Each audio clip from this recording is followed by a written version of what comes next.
Well, former Georgia defensive lineman Bear Alexander and current USC commit Bear Alexander has made some comments about why he left Georgia. He's told an ESPN.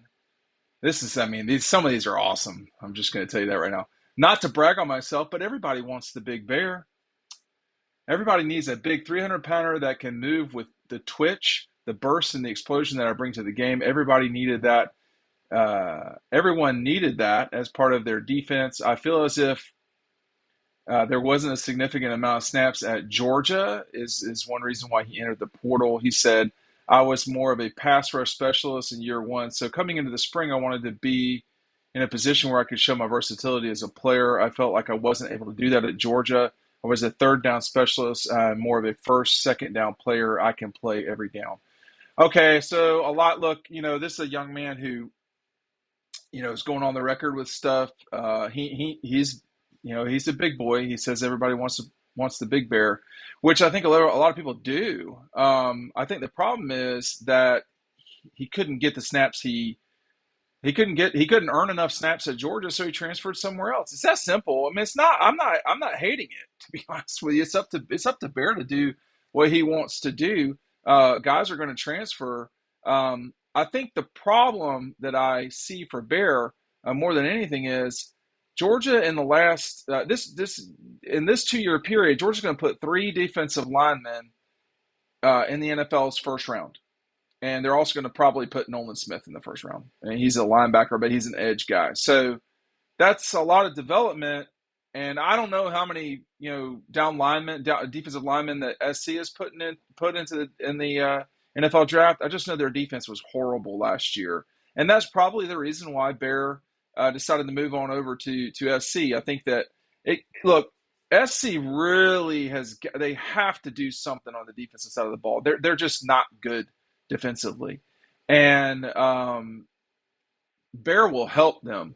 I think Bear Alexander could be a heck of a player. I think the what he's talking about here is probably the reason why he didn't fit in as well as you'd like at Georgia. Again, this is a guy that's been to multiple high schools. Once you're past two high schools in your high school career, it's two, that's one too. I understand transferring once in high school. I never did. There was really no reason to for me. But Bear Alexander went to multiple high schools. Now he's going to two different colleges.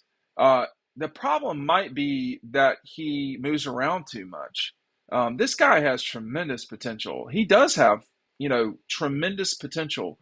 But if you don't stay, and I think I misspoke a minute ago.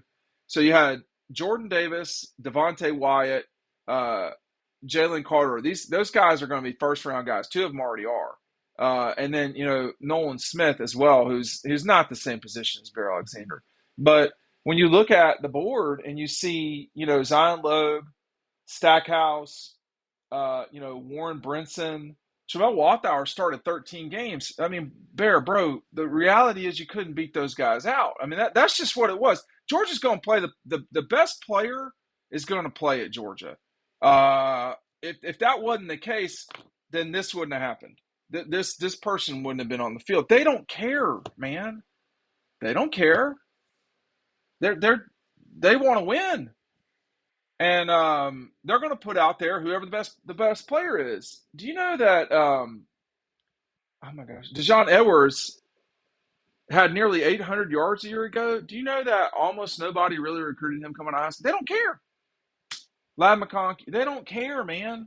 It doesn't matter to them. Broderick Jones didn't play very much his freshman year at all. And then when it came down to it, he was in there on the game-winning drive against Alabama. And then he has in this next season in 22. Now Broderick is going to go in the first round of the draft. So it's his life. It's his decision. It's his it's his life. I mean, the thing that people are quick to judge when someone goes away from their team, you know, the problem is they're not the ones waking up, and living in Athens or you know, Los Angeles or, Boulder or wherever. Those guys got to be where they are. And it's their decision to go to school wherever they go. And it might be something that's not meshing with a coach or coaches. You just might not like it. It might be too far away from home. It just might not just be you. But the notion, I mean, that's not what's said here. Again, one more time, this is what Bear had to say to ESPN. Um, Not to brag on myself, but everybody wants the big bear. Everybody needs a big 300 pounder that can move with the twitch, the burst, the explosion that I bring to the game. Everybody needed that as a part of their defense. Georgia didn't need that in the starting lineup, though. I feel as if they're, first of all, man, I mean, I'm trying not to insult people here, like the audience.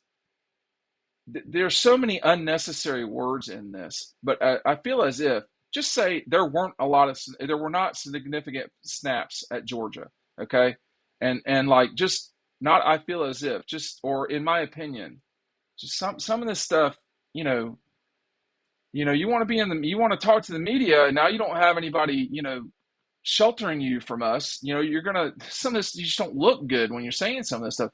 I was more of a pass rush specialist in year one, so coming in the spring, I wanted to be in a position where I could show my versatility as a player. Bro, listen, man. I mean, again, take Bear out of this. You've got 15 practices in the spring that are 2 hours long. That's a lot of drills to go through. I mean, I remember I felt like practices at time. That's 300 hours of football. Now, you're not going through drills every second in that 300, but in that 300 hours of football, they know who they want on the field. And Georgia, the team that just won back-to-back national championships, didn't feel that Bear should have been on the field for those times. They did feel he should be on the field. He's in double dogs. He made a heck of a play at the conclusion of the TCU game against Max Duggan. He played well in that game, as I recall. He came on at the end of the season, you know, but he's out there with other good players too. Williams, Beal.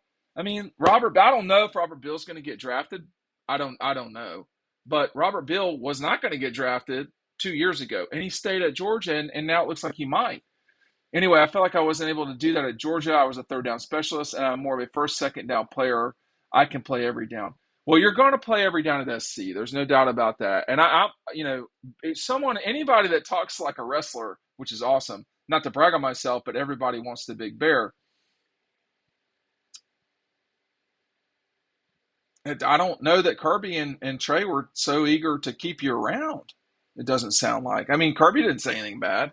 And Trey Scott's not been available to the media since before the national championship game. So I don't know what their comment is on this. Kirby basically dodged it when he was asked about it after G Day.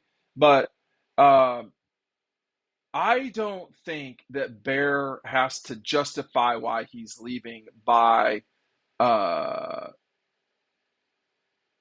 expressing that he's better than. I mean, he's basically saying I wasn't able to do that at Georgia. He's basically saying he should have been playing and he wasn't. But we all know how this works. We've seen this. The best players play. And that's not just at Georgia, that's everywhere. I mean, coaches are there to win or they're fired. And their fragile egos are destroyed, you know? And uh, I just I think I don't know if he would talk like this as a 25-year-old, so I think to some degree you got to give him a break. But SC needs some real help on the defensive line and just defense period. And I think Lincoln Riley is getting that going. It's going in the right direction. If you're adding Bear Alexander, it's going in the right direction versus what I saw a year ago. But Bear's going to have a very different reality at SC, which is that if he is going to play first, second, and third down, he's not going to have the types of players around him that he had at Georgia. Number one, number two, that's a lot more snaps.